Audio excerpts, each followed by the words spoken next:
The Reds are clawing their way back up the leaderboard, and the Vanguards are pulling out all the stops. It's week 9 in the All-Star Baseball Classic. We're talking baseball, Antonis with Zapata.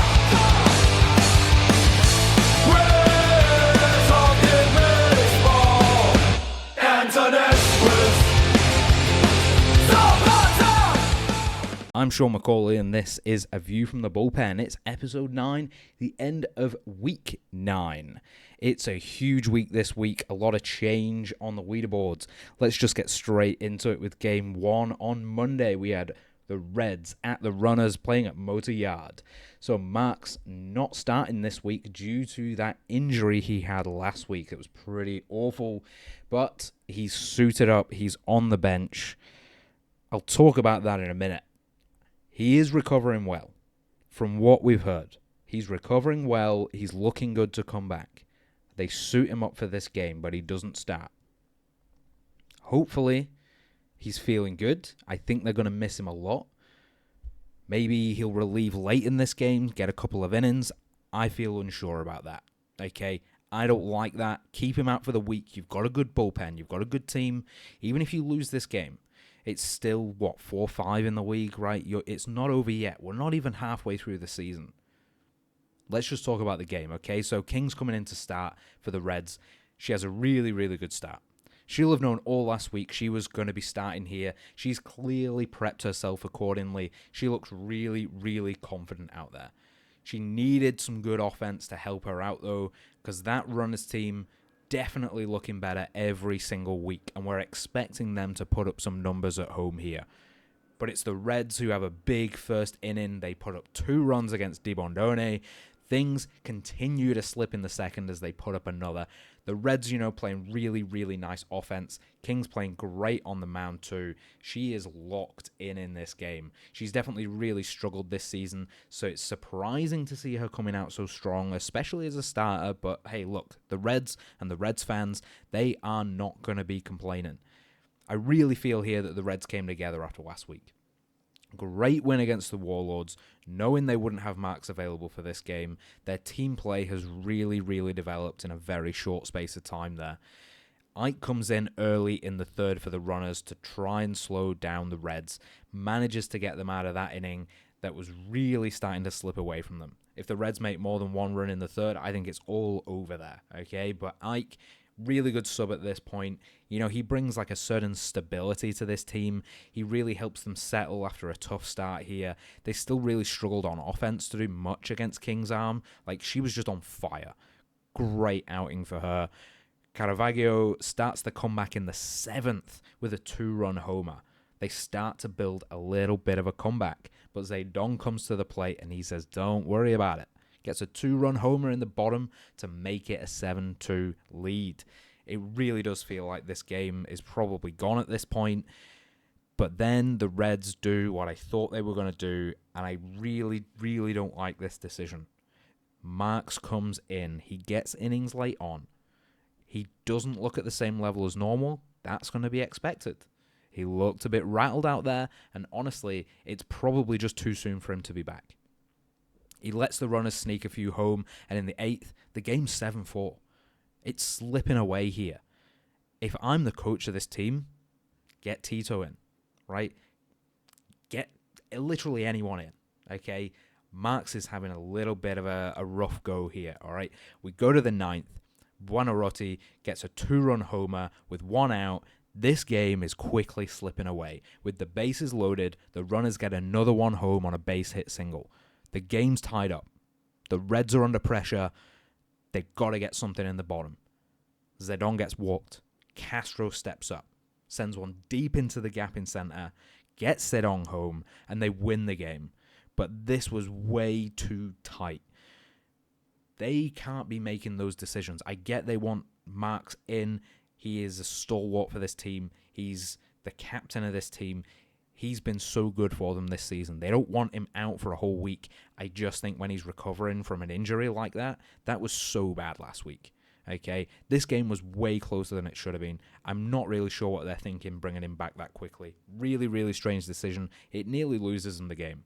Hopefully he's back to form next week. The Reds will really need to streak some wins together, but they are starting to climb back up the leaderboard, okay? This win really helps them out, and they win it 8-7. Definitely making the fans nervous on that one. All right, let's move to Tuesday's game. It's the Guillotines at the Crushers, playing at Colonial Plaza. The Guillotines will be looking to come back after that huge loss to the Syndicate last week. And you know what? They come out of the game strong. But Polo manages to avoid letting a run in. There's some early frustration from the Guillotines. The cracks are really starting to show in this team. Losing last week is certainly prying some of those issues open, right? Really breaking some of those cracks open. And the Crushers, they are a team that's going to identify them and start to put the pressure on. The Crushers get on the board first in the bottom of the first inning. Forks still looking like the pitcher we know he is, keeps it to only one run. So it's not over yet.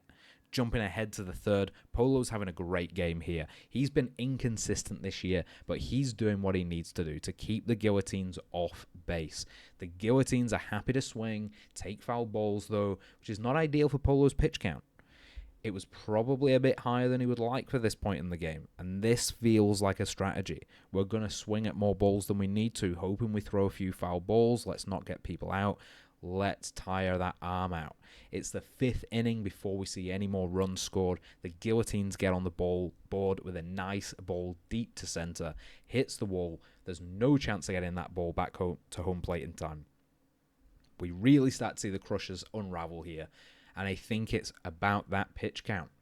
You start to see Polo get frustrated. You start to see some tiredness. You start to see some mistakes happen. The team play from the Guillotines is just far superior. And once again, this team is showing up. They can play the long game. It's such an impressive recovery. Losing to one of the worst teams in the league and then taking one of the best teams in a really tight game just shows the potential that this team has. When they're on form, this is a team that can play and really challenge for top spot in this league. Hudson takes over in the seventh for the Crushers. He tends to give up a lot of hits, but his ERA, it's not terrible. I think against the Guillotines, he's got the right play style to do a good job and keep the Crushers in contention in this game. He certainly does a really good job in the seventh of keeping them down, and DeGama was mostly shut down by Forks in this game. He did a really, really good job. And that's part of the problem with this Crushers team, okay? Like, Hudson can be a little shaky, gives up a few more hits than he should. DeGama is going to always score massive runs, but if you come up against someone like Forks and he can shut him down, this Crushers team is going to find it hard to score anything. They are, of course, a great side that is second in the league for a reason, but that reason is mostly big plays from individual players, and when those stars are being shut down, it's really hard for them to get any momentum going. And in the eighth, there's a perfect example of that. Zapata gets a nice double and then gets batted in, giving the Guillotines the lead. They have a better team ethic and overall a stronger team, in my opinion. The Guillotines can grind out runs like no other team in this league. And they have the composure to come back from what was a really awful game to watch last week if you're a Guillotines fan, an absolutely incredible game to watch if you're a Syndicate fan. But they come back with the composure. Most people would probably see them coming into this game and having a bit of a disaster. They really hold their own here. Unfortunately for them, it's a 2-run homer from Pizarro that changes everything late on. It gives the Crushers a bit of confidence they've been lacking. That sees Amaru come in for Forks. I think it's a reactionary change, and I'm not keen on it. All right? But that's what they go for. We've seen the bullpen used a little bit more lately, which I do think is overall a good strategy. In this game, at this moment, maybe not. But the Guillotines can't make enough of the ninth. They lose by 1 run to a fairly mediocre Crushers performance. Okay? The Guillotines had a great game here, and losing by 1 run, the Crushers win 3-2. They'll be really, really disappointed, but it's a lot for them to think about going into next week. Okay, let's move on to Wednesday. Nordics at Warlords at Swagger Center. This is just 2 big hitting teams, very similar play styles. The Warlords have had a bit more finesse, And they show that early in the first. Perron getting 3 quick outs while fans are still finding their seats. But as the game progresses, the Nordics are showing they can play with the best. And it takes 3 innings for the Warlords to get on base with a great double out to center from Trujillo. But they still can't make anything of it. Both teams are locking each other out. 2 really good pitching performances through the 4th inning here. Probably some of the best pitching we've seen from Fairhair this year. But it's the Warlords who strike first in the 5th with Trujillo getting a 2-run homer over the wall to right field. He's a player who's had an awful start to this season, but he's really gaining confidence every single week. He's really becoming a standout player for the Warlords recently. And this guy can hit. He gets clutch balls at the right time. It doesn't sway Fairhair, though, who gets right back to it on the next at-bat to get out of the inning. They definitely weren't out of it yet. The Nordics definitely taking a bit of revenge in the 6th. Perron takes a ball to the leg, and it looked like a pretty sore one, but he stays on the mound. He didn't seem deterred at all. That's something we see from this Warlords team. They're not going to go down easy, okay? And they like to put a bit of a face on, a little bit of a front. He was definitely hurting out there, but his face was saying otherwise. Plays the next 2 at-bats and gets out of the 6th inning unscathed. That's why he's one of the best pitchers in this league. Because he has the confidence and he's got the commitment to stay in these games, to not be deterred. It helps that he can play really well too. All right? But it's the Nordics in the 7th who break the lead with a 3-run home run. They had the patience. They set it up perfectly. They never look under pressure at any point. They're a much better team than their results give them credit for, and this game really shows it. Tryggvason comes in for Fairhair in the 7th, keeps momentum going for the Nordics, and in the end, it's consistency from the Nordics in this game that gets them the win. They just get on base here. 10 hits to 4 going into the 9th. The runs come from a home run, but it's the consistent performance that allows it to be a big scoring play. The Warlords just couldn't get going on offense. The defensive play from both teams was great in the end. The Nordics seem a little bit too strong. Until Adolf gets a surprise home run in the bottom of the 9th. I think that's the first of the season for him.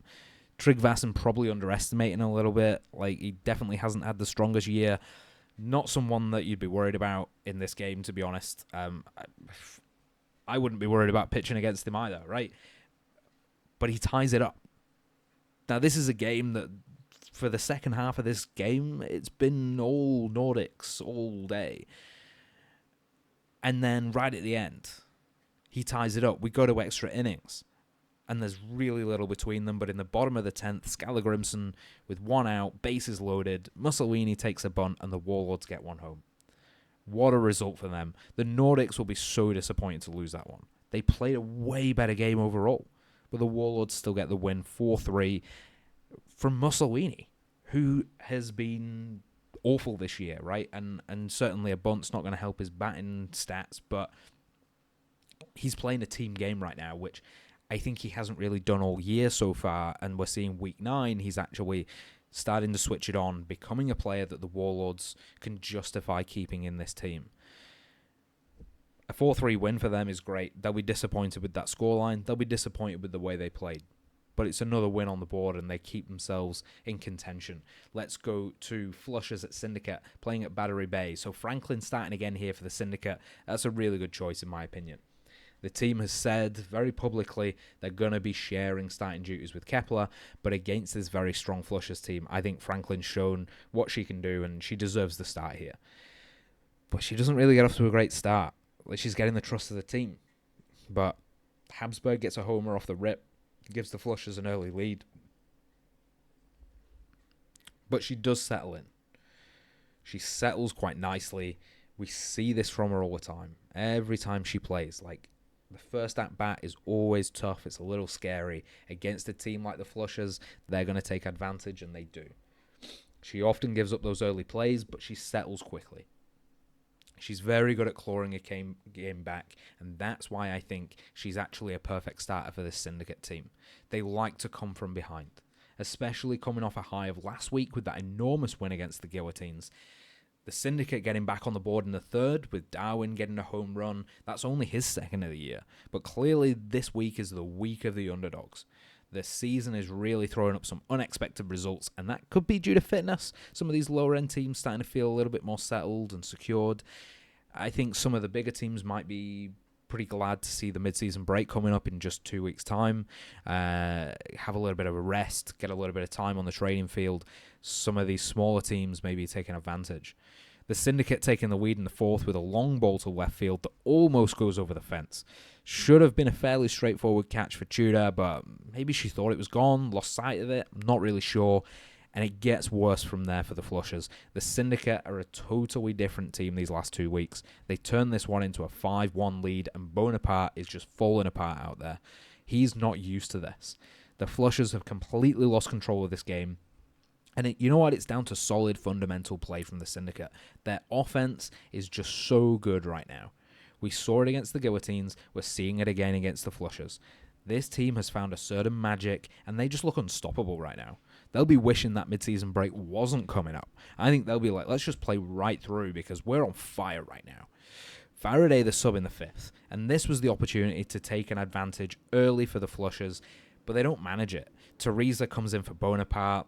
She was looking a little wild out there too in this game, but she was getting the strikeouts, so it worked. Okay, Charlemagne comes in the eighth, but the Flushers just can't get into a groove. They can't seem to figure out Faraday. The Syndicate team have been unbelievable in this game, and there's no signs of slowing down. Sagan finishes it out in the ninth. A really impressive game for them, and overall, they just deserve the win. They win 6-2. Incredibly impressive performance. They'll be hoping to keep that going. The Flushers, they're going to slip away really quickly because there's two huge teams in this league that are going to start running away with it. And I don't think the Syndicate can keep up in the long term. So this is just playing into the hands of the Commanders and the Crushers. And that's who we're going to right now. It's Commanders at Vanguards at Whacker's Wheel. The Vanguards looking to get things going at home against the Commanders. They've been struggling lately, and this game was always going to be a tough matchup against top of the league Commanders. The only loss for the Commanders was back in Week 5 against the Crushers, but the Vanguards are not a team to go down easy. They make it look simple early on, with Parks scoring a home run in the first. If you're going to beat the Commanders, you need to do it early. Make a point of being out of the gate and trying to keep the pitch count high for Bush, because we know this guy can do 100 pitches a game, and he can do it every week. So the higher you get that pitch count, the sooner we get to that 100, the more chance you've got of staying in this game. And if you can start it with a home run in the first, get them on edge, put the pressure on, that's always going to be good. They only really managed to do half of that in this game, though. Bush was getting real quick innings after that one mistake. He just really sets up after that. Both teams doing a great job defensively, not letting much slip at all. The Commanders really found it tough against Anthony. She was having a great game, certainly back to form for her, and the Commanders just couldn't fire back. No hits through 5 for Anthony. It was probably the best that we've seen her play this year. We can't say the same for Bush, though. He was looking good until the bottom of the 5th. He gives Tubman a home run over the right wall, gives up a single on the next at-bat, strikes out King, but it's not good enough to keep him in the game. The coaching staff had seen enough. Grant walks up to the mound, and this is where it falls apart for them. Grant just looked unprepared. There's a little bit of arrogance to his play in this matchup. The Commanders have been on such excellent form. They've looked unstoppable. Early in the season, it's kind of felt like, well, it's between them and the Crushers, and the Commanders just look better, even though they lost to them. But you think, against every other team, you're going to get less losses overall, and you just hope that you don't see them in the playoffs, that they get a weird defeat to someone else, and the Commanders are going to win it all. And that's how they come out in this game. That's how they're playing. I think it's gone to their heads a little bit. The Vanguards have done their homework. They've slowly picked apart their opponents. Anthony was just sensational to watch. It's the 9th inning before she gives up her first hit, and watching this game, I'm like, she's going to get a no-hitter. This is a no-hit. This is the first no-hitter of the season. It doesn't happen. The Commanders get a hit in the 9th inning, and that's where things do start to slip a little bit. Maybe kept in one inning too long here, but why would you take someone out on a no-hitter, right? Like, it makes sense. The Commanders get a 2-run home run, and I feel like there's probably a little bit of panic, like the stadium is it's all feeling pretty good, the atmosphere's great, and then the Commanders get 2, and suddenly it's quiet. But regardless of that, she shows she can play with the best of them. The Commanders have been so good and so strong this season, it was hard to see who was going to beat them. Just a couple of weeks ago, there were no teams in form that were going to be able to beat them. But the Vanguards have broken a streak, found some gaping holes in the Commanders' playbook. The Vanguards win this 4-2. That's going to be pretty tough for the Commanders, and it's going to change the table a little bit. Final game of the week, we go Socratics at Gladiators at Castillo Arena. The Socratics have been having a tough go of it this season. But in the last 3 weeks, I think Thales in particular, but really the whole team, has been redeeming themselves for their slow start. Yes, they've lost to the Commanders last week, but that scoreline wasn't huge. And honestly, I thought they deserved more out of that game. Watching back the highlights again, I really felt they got done in late in the game. That was always going to be tough, and I don't think anyone expected them to win that one realistically. Having said that, they are coming into an odd game here with the Gladiators, who've been clawing their way back into this season, now 4-4, looking better every week and putting in the yards against tough teams. They're not scared of anyone in this league, and this week they were certainly hoping to keep a streak alive here. The Socratics were not going down easy though, and managed to load the bases in the second, putting Tiberius under a lot of pressure. This guy looked cool as a cucumber though. He's smiling on the mound with 2 outs, and the play is made at first to get them clear of the inning. If the Gladiators score first in the it's the Gladiators who score first in the bottom of the second with a 2-run homer to left field. Thales making a lot of adjustments during that inning too. Not sure if he was having some trouble with his uniform, causing a little bit of discomfort. But, he manages to keep it to 2 runs, so it can't have been too bad. But it's Epicurus that gets the Socratics out of trouble almost immediately with a home run of his own in the third. The runs just keep on coming, with both of these teams playing very offensive baseball. Gladiators getting 2 more, making the most of defensive errors from the Socratics.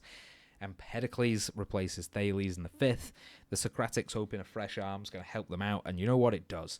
They make easy work of the Gladiators here, manage to keep themselves within arm's reach of tying up the game, and that's exactly what they do in the 7th with a huge 452 home run over center. The game 4-4 at this point, but the home runs just keep on coming. The Gladiators respond in the same inning to make it 5-4. This was one of the best offensive battles of the year so far. It was so much fun to watch. Not super good on the defensive side of the game, but who doesn't love seeing a lot of home runs in a game? It was a lot of fun to watch. The 8th inning, this is where we see the Gladiators really start making the difference. Heraclitus taking over pitching duties, and honestly, not really doing a good job. The game kind of settles down at this point, and the Gladiators run away with this one in the end, 7-4. A little bit disappointing for the Socratics in the end. Think this was a game they really needed to win, and it's going to keep them at the bottom of the table. Which, speaking of, let's have a look at it right now. So, Compass Crushers actually taking the lead at the end of week 9 with 7 wins and 2 losses. The Commanders also on 7-2, but it's the run difference that makes the change here. The Crushers have a plus 21 run difference, the Commanders on a plus 12. And what we see is the Crushers just score more. The Commanders overall, I think, play better baseball. They play more consistent baseball. They just don't score enough. And that's actually what's going to be a problem late in the season, is these two teams, the difference is going to be who can score more runs. Now, the Red Scares in 3rd, they've done well to get back into this at 5-4. We also have the Warlords, the Royal Flushers, and the Gladiators in 4th, 5th, and 6th, respectively, all on 5-4, and it's the run difference that's changing it there. The Red Scares on a plus 19, the Warlords on a plus 4, the Flushers on even, and the Gladiators on minus 4. So that makes up our top 6. Let's look at the bottom 6 then. The Renaissance Runners dropping down a little bit here, going to 4-5 after that loss. On a plus 6 run difference. We have the Vanguards are also on 4-5, but on a minus 12, finding it difficult to stop conceding runs for them. That's going to be a real key for them going into the second half of the season. A couple of wins before then would really help them out. The Guillotine Swingers in 9th on 4 and 5 on a minus 13. So it's pretty tight at that part of the table. And I think that's going to change a lot before we get to the mid-season break.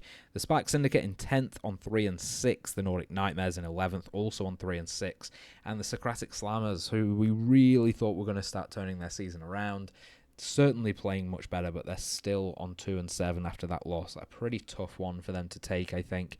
And seeing that put the Gladiators up in 6th, I think that's really, really hard for them to take. They're going to have to really figure out how they stop these teams taking advantage in the late game. Because early game, the Socratics look really, really good, and I think in the last couple of weeks, they've been fantastic, but they're still not getting enough wins. There's a lot of work to do for them still. Okay, predictions for next week. We have the Guillotines at home against the Runners. I think both of these teams are struggling right now. The Guillotines have really dropped down the leaderboards. The Runners will be desperate for a win here, and I think they're going to get it. I praise the Guillotines every single week on this podcast, but I just think the Runners have got what it takes to sneak a win at Peril Point here. The Reds will beat the Nordics away. I think the Reds are really on form. They're looking really good. If Ilsung can actually hit something, then it's going to be easy for them. But hopefully, if Marks is back to full strength, the Reds are going to beat them. I think they're just a better team. The Crushers on the road against the Flushers. The Crushers are too good. They are too good. The Flushers kind of falling apart a little bit. I think they're ready for the break. The Crushers are one of the really dominant teams here. I don't see them losing this game, but I think it's going to be closer than they would like. They had a close game this week. I think they're going to have another one. They're teams who are figuring out who the Crushers are. They're starting to see their play style. I think they still win this week, but they're going to have to start figuring out how to change up their play style and maybe use their bullpen slightly differently going forward. The Commanders will get back to winning ways at home against the Warlords. The Warlords just not quite there, not quite consistent enough for me. I think the Commanders are still really, really good, even with the loss this week against the Vanguards. I just think they are too good. I think they'll learn their lesson from this week. They will beat the Warlords. The Slammers against the Syndicate. Now, this one could be really tight. I'm going to give it to the Socratics. I do think the Syndicate are very, very good right now, but I just believe that it is maybe a little bit fluky. And I think they're surprising teams with, starting Franklin and using their bullpen a little bit differently. I just think that teams are maybe a little unprepared for it. They're coming in thinking, this is the early season Syndicate that are not doing very well. I think the Slammers have got enough here, and I think actually they're going to win this game. I think it'll be an upset. They're going to win. The Vanguards, the last game of the week then. Vanguards on the road against the Gladiators. I think after that performance against the Commanders, they really show they know what they're doing. Anthony almost throwing a no-hitter. I actually predict she's going to throw a no-hitter this week against next week against the Gladiators, in week 10. All right, that is it for me. I've been Sean McCauley. I will see you next week for week 10 of the All-Star Baseball Classic. Thanks for listening.